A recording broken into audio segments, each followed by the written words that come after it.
Hi everyone, my name is Kermansaravi. I'm PhD from Polytechnique, Montreal. Today I want to present our paper in the title of Investigating Design Anti-Pattern and Design Pattern Mutation and their impact on change and fault-proneness. As you may know, quality is one of the most critical challenges during the software evolution.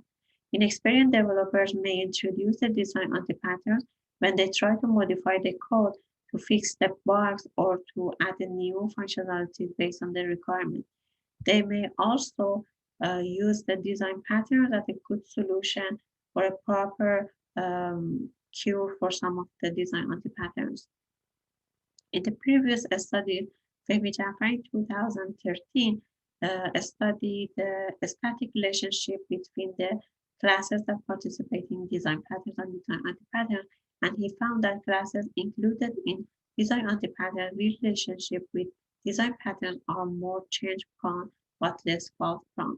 He has another study in 2014, and he showed that the design anti-patterns mutated over the software evolution and such mutations are fault-prone. Foutse and Yann-Gaël in 2008 had a study to show that the design of the software degrades because of the removal or the lack of the use of design patterns and introduction of design anti-patterns. Foutse also in 2012 showed that the classes participating in design anti-patterns are more change and fault-proneness than the others. So the previous study actually encouraged us to study the dynamic behind the anti-pattern design, anti-pattern mutation, the impact on the quality of the system.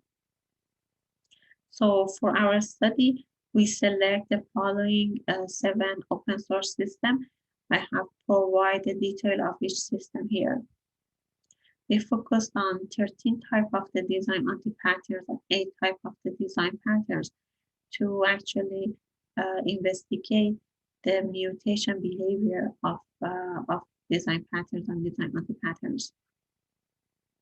Here I present our study design. So first of all, we extract the source code for each study system in snapshots of every 500 commits.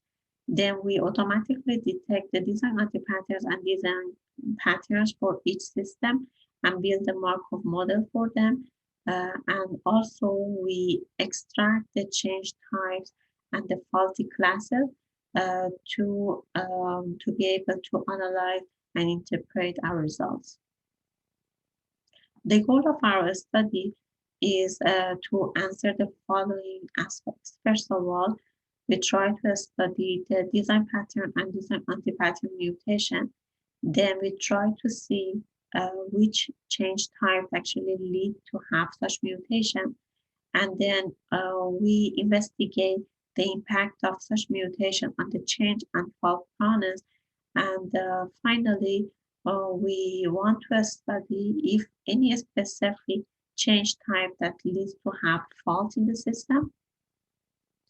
So to answer our first research question, which related to the behavior of the mutation from anti-patterns and or design patterns to anti-patterns and design patterns. So actually, first of all, as I said, we detect the design pattern, design anti-pattern in each snapshot, and then we compare every 2 subsequent files to identify the added or deleted occurrence of the anti-pattern and design pattern, and then we build a Markov model for each system. So here I provide one example of one of our systems, which is Montre. So here you can see we provide the probability of the mutation from each type of design pattern or design anti-pattern or design pattern to another type of design anti-pattern or design pattern. So we conclude that design patterns and design anti-patterns mutate over the evolution of the software system, and more than the half of the design anti-pattern mutated, while almost all the design patterns remain stable during the evolution process. Here I have provided the most representative design patterns and design anti-pattern mutation, and we found that blob and Khomh are the most representative type of design anti-patterns and design patterns in terms of the mutation. So for the second research question, which related to what type of the changes lead to the mutation between design patterns and or design anti-patterns. So we use SRC-ML to extract an XML file for each snapshot of the system, and then we match the tag of each snapshot for the next snapshot to extract the change time, the change tag, and then we categorize those change tags based on our defined change types. So here I have provided the number of the changes in the mutation of the anti-pattern and design anti-pattern for each change types.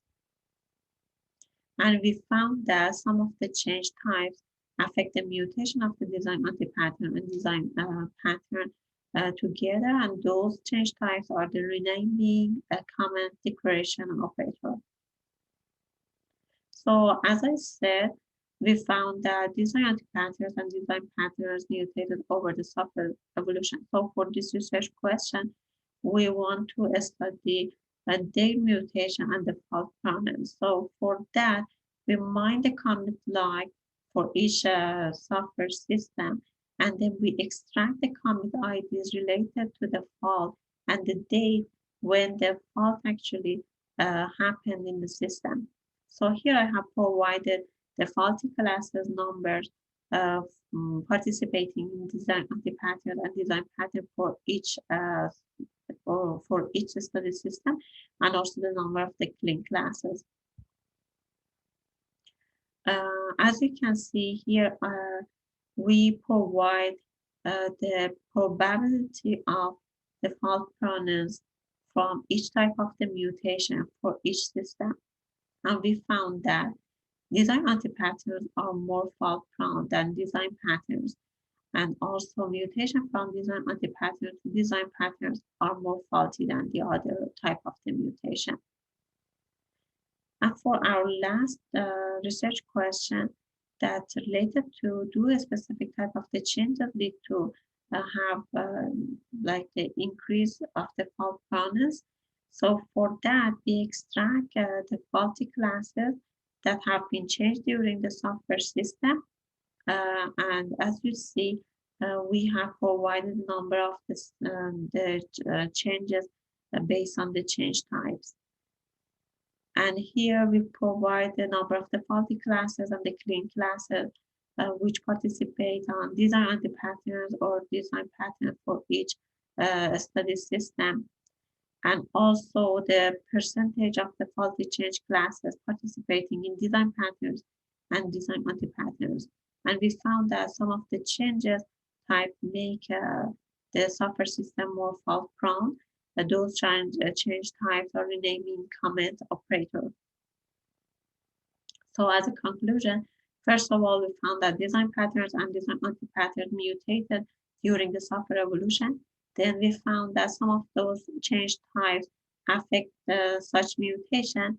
And then we found that mutation from design anti-pattern to design pattern are more faulty than the other type of the mutation. And at the end, we found that some change types make the software system more fault-prone. Thank you for your attention.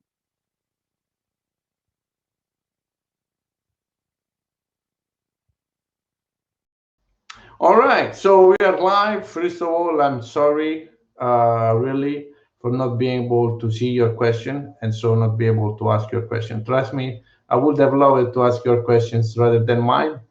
Unfortunately for this paper, we have no presenter, so we have no one to ask questions. So we need to wait 9 minutes before the next presentation starts. So please don't go away, or if you go away, please come back in 9 minutes.